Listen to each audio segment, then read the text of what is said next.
Hello everybody. Today's topic, comparative social work. There you are, that classic old picture of the apples and the pears. We're going to be thinking about comparing in this session. So, comparative social work, is this a big topic in social work? Is there a large comparative social work scene or a small one? Natter with your partner, what do you think? Is this the kind of thing that social workers have a big interest in? Press pause here.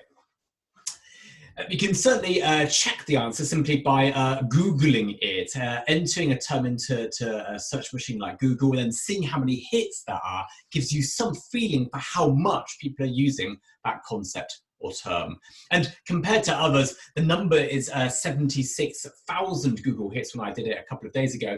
But it's worth noting the internet is a very, very, very big place, and that's not as many as it sounds. Comparative social policy gets double that. Although, for example, in a country like Germany, you can study social work as a bachelor's degree pretty much everywhere, and social policy is a bachelor's degree almost nowhere. So interestingly, comparative social policy, much, much bigger scene than comparative social work.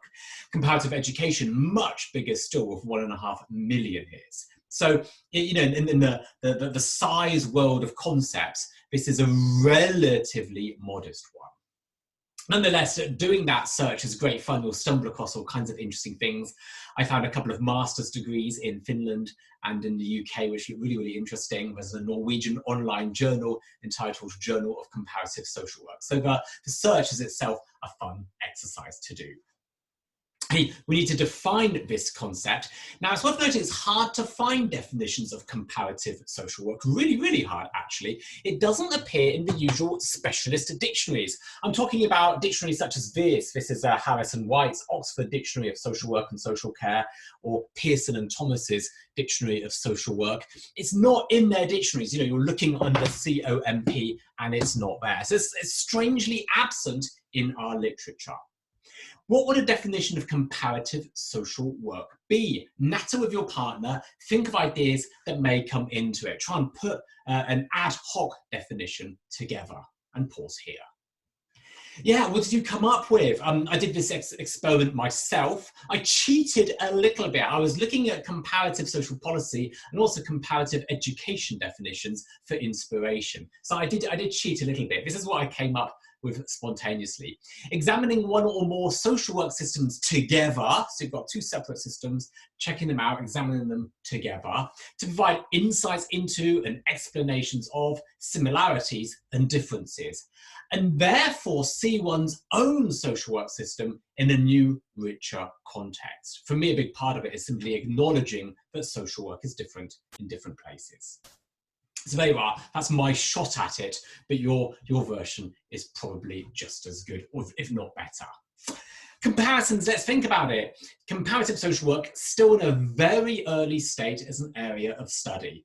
And again, I've given you examples, especially when compared with, say, comparative social policy or comparative education. Comparative education has 20 times as many Google hits. So it's a real big field of activity, of scholarly activity. Comparative social work, much less so. Next question for you guys, natter with your partner, why? Well, you know, why is there so little interest in comparative social work? What did you come up with? We've got various explanations here, but to be honest, once again, here, your guess is as good as mine. I think we all have our private theories. I don't really know. I've got a suspicion. Comparative education has been boosted by large-scale research projects. This is why I ask you which large-scale research project comes to mind. You're thinking PISA, right? Of course we are. Of course we are, the PISA studies. Both comparative education and comparative social policy, they attract interest because of the clear interrelationship of education and social policy and, I'm not going to say social work, national economic growth. There's a reason why politicians are so interested in how our national school pupils are coping with their exams, coping with their learning. Children's performance at school has indirect, later economic benefits. And the same is true of social policy. You know, the advantages of a social policy system which seems to work well, one of the advantages is it's going to have economic impacts. Now, I think you could argue that social work also, steers the economy of a country in a much smaller way. And a lot of our work as social workers is not with economically active people, or even people who may be expected to be very economically active in the future. That's not a large part of our work. It's a part of our work, but not a large part of our work. So for that reason, I guess there's less interest. That's my suspicion here. But again, other explanations are certainly equally, if not more, valid. Good, you can see I'm groping in the dark a little bit, but that's the fun of comparative social work. We can only give tentative, careful, cautious explanations. Hey, let me move on with my next question for you guys. Why compare? Why? What's the point of comparing? Discuss with your partner.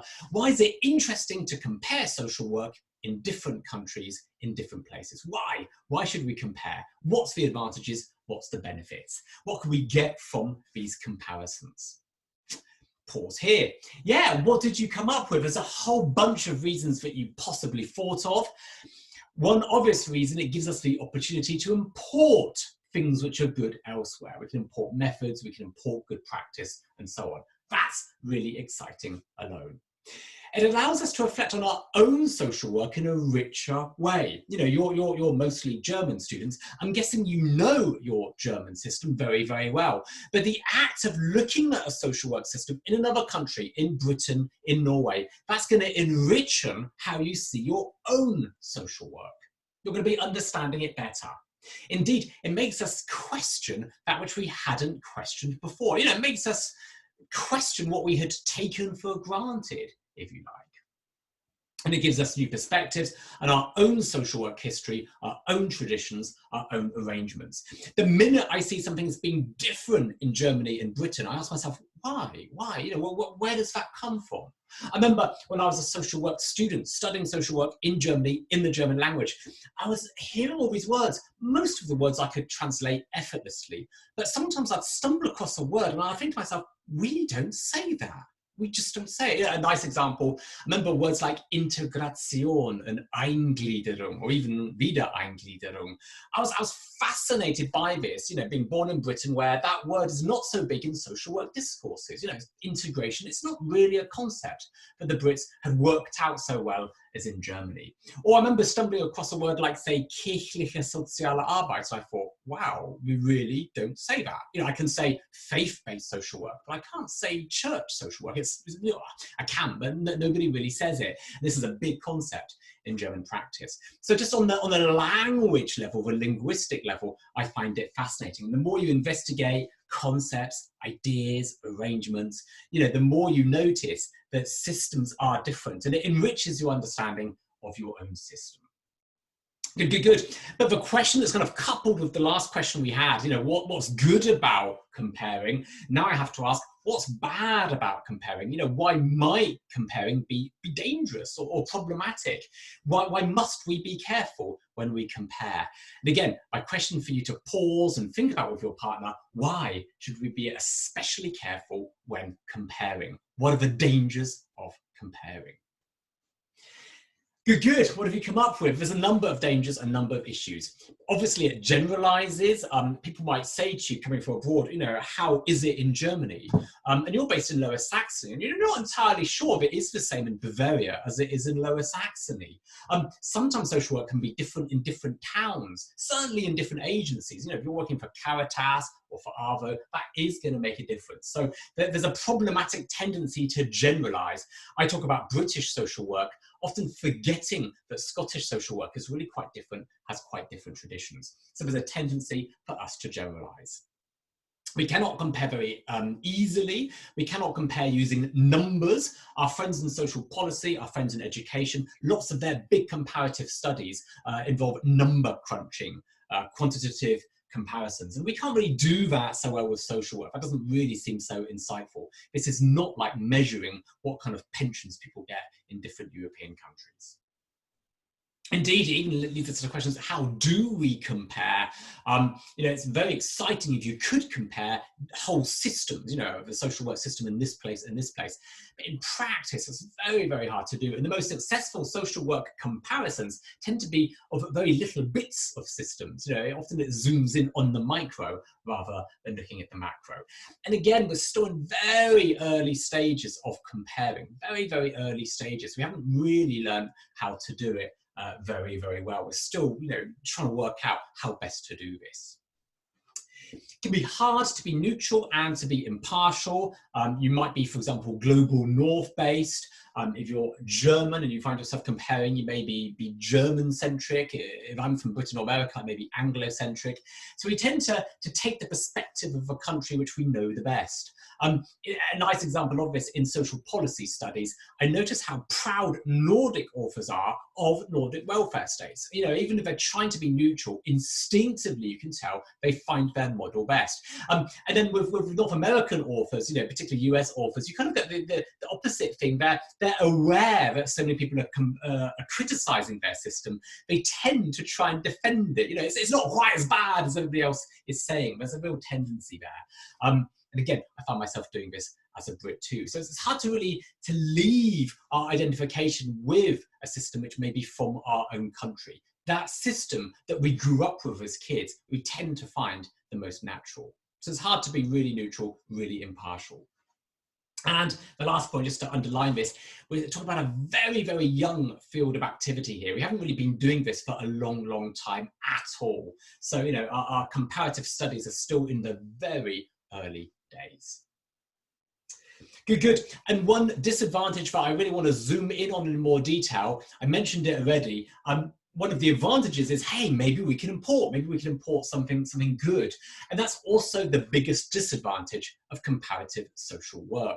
It suggests, it insinuates, it alludes to the idea that ideas can be freely imported, freely exported. Your concepts, your theories, your methods, you can just shift them across, plant that there, try that there. This assumption, this suggestion is very problematic. Various factors prevent us from this import-export game. For example, social work is a local activity, often done by people from the town where they're working. It's a very local activity. It's very much based in culture, in cultural values, cultural behaviors. I mentioned the example of integration. Integration is an idea that we Germans seem to like. It appeals to us on a social policy basis. Hey, we've got a good society. Let's see if we can pull a few more people from the edges into that society. And again, our Nordic friends, just as we're integrative in Germany, our Nordic friends would be instinctively inclusive. And again, that's in their cultures, in their behaviors, in their institutions. So you're underplaying that with this comparative stuff. There's this temptation to import, oh look, they're doing this in Norway, let's try it here in Germany. It won't necessarily work. It won't necessarily be easy peasy. A final point that's really worth stressing, if you import a successful method, it may even help to destroy your own indigenous, your own kind of homemade, self-created traditions of care and provision.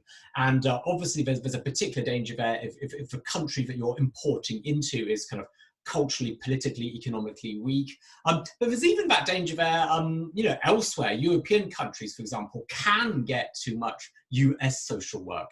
And it's nice to sometimes step back and say, yeah, that's interesting how they do it over there. But, but we do it in our particular way here, and we value that too. So yeah, my last point here, I'm really underlining this point, comparative social work automatically leads to this wonderful enthusiasm for importing ideas from elsewhere. But a final note of caution, it's a risky business to do that. Yeah, I'm going to come to a close now, but you'll find another video that I've recorded, a kind of part 2 to this, continuing the ideas. Hope you've enjoyed them. Thanks for listening.